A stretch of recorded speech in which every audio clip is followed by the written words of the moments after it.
మన శంకర వరప్రసాద్ గారు trailer out అయింది. ఇంట్రెస్టింగ్గా లేదు, ఎంగేజింగ్గా లేదు. నాకైతే అస్సలు నచ్చలేదు. ఏంటి బాసు ఇది ఒక ట్రైలరా? దీన్ని ట్రైలర్ అంటారా? దీనికంటే ముందు వచ్చిన టీజరో గ్లిమ్సో అదే ఫార్ బెటర్ ఉంది. నిజంగా మీరు దీన్ని చూసారా? చూసే దీన్ని ఓకే చేసే మార్కెట్లోకి పంపిస్తున్నారా? నాకైతే డౌటే. ఆ ట్రైలర్ చూస్తుంటే అలా అనిపిస్తుంది. తూర్పు తిరిగి దండం పెట్టడమే. ఇక కాన్సెప్ట్ విషయానికి వస్తే ఇందులో శంకర వరప్రసాద్ గారు అంటే చిరంజీవి గారు ఇంటెలిజెన్స్ బ్యూరో, రా ఏజెంట్, నేషనల్ సెక్యూరిటీ అడ్వైజరు, వీరుడు, సూర్యుడు, తోపు, తురుమ్ ఖాన్, షంషేర్ ఖాన్ బయటి ప్రపంచానికి. వన్స్ మనవాడు ఒక డైనమిక్ లేడీ అంటే నయనతారను చూసి ఇష్టపడి పెళ్లి చేసుకున్న తర్వాత ఈ వీరుడు, సూర్యుడు కాస్త పిల్ల అయ్యేటట్టున్నాడు. ఇదే స్టోరీ. ఏంటి ఇది ఒక స్టోరీయా? అవును బాస్, ఇదే స్టోరీ. ఈ స్టోరీతో చిరంజీవి గారిని, నయనతార గారిని మెప్పించి సినిమా చేశావంటే అనిల్ రావుపూడి నువ్వు మామూలుడి కాదయ్యా. నువ్వయ్యా తోపు, తురుమ్ ఖాన్, షంషేర్ ఖాన్. హ్యాట్స్ ఆఫ్ నీకు. నిజం చెప్పు, సంక్రాంతికి వస్తున్నాం సినిమాని అటు ఇటు ఆల్టర్ చేసి మళ్ళీ వదిలినట్టుందిగా. దొంగ దొరికావులే. మామూలుగా నీ స్ట్రెంత్ వచ్చేసి కామెడీ.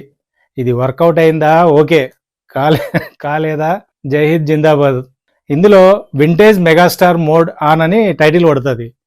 ఎన్ని సినిమాలకు చెప్తారా ఈ డైలాగ్ను? వాల్తేరు వీరియా టైంలో కూడా ఇదే కదా చెప్పింది. కొత్త సినిమా ఏదైనా కొత్త కాన్సెప్ట్ చేయండి అంటే తీసిందే తీసి vintage hero back, vintage cinema back అని ఏంటా ఇది? ఎన్నేం చూస్తాం మేము కూడా. నిజంగానే మాకు వింటేజ్ చిరంజీవి గారిని చూడాలనిపిస్తే ఆయన పాత సినిమాలు టీవీలోనో, ఓటీటీలోనో, ఆఖరికి యూట్యూబ్లోనో ఎక్కడో చోట చూస్తాం మేము. మీకు ఎందుకు అంత శ్రమ? ఈ ట్రైలర్ వరకు అయితే చిరంజీవి బాగున్నాడు, యాక్టివ్గా ఎనర్జెటిక్ ఉన్నాడు. చిరంజీవి కైండ్ ఆఫ్ కామెడీ కూడా బాగా వర్కౌట్ అయింది. నెక్స్ట్ నయనతార డైనమిక్ లేడీగా యాటిట్యూడ్ అదంతా బాగుంది. ఇంకా ఎక్స్టెండెడ్ క్యామియో వెంకటేష్ గారు, ఇది కూడా ప్లస్సే. ఇంకా నెగిటివ్ విషయానికి వస్తే ఎన్నోసార్లు చూసిన ఫీలింగ్ అయితే కలిగింది. ఓవరాల్గా అయితే ట్రైలర్ చూసిన తర్వాత సినిమా చూడాలన్న క్యూరియాసిటీ కావచ్చు, ఇంట్రెస్ట్ కావచ్చు, మొత్తం బింది. రిలీజ్కి ఇంకా టైం ఉంది కదా, వీలైతే ఇంకో ట్రైలర్ను కట్ చేయండి ఇంట్రెస్టింగ్గా. దాని తర్వాత 2.1 రిలీజ్ చేయొచ్చు. ఇప్పుడు ఈ ట్రెండ్ కూడా బాగా నడుస్తుంది, వర్కౌట్ కూడా అవుతుంది. మా విన్నపాన్ని కన్సిడర్ చేయండి అయ్యా ప్లీజ్, మీకు దండం అయ్యా.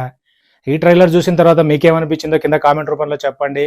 నా రివ్యూ కనుక నచ్చినట్లయితే లైక్ చేయండి, షేర్ చేయండి, సబ్స్క్రైబ్ చేసుకోండి. నెక్స్ట్ ఇంకొక ఇంట్రెస్టింగ్ వీడియోతో మళ్ళీ కలుద్దాం. అంతవరకు Tata, by by, good bye.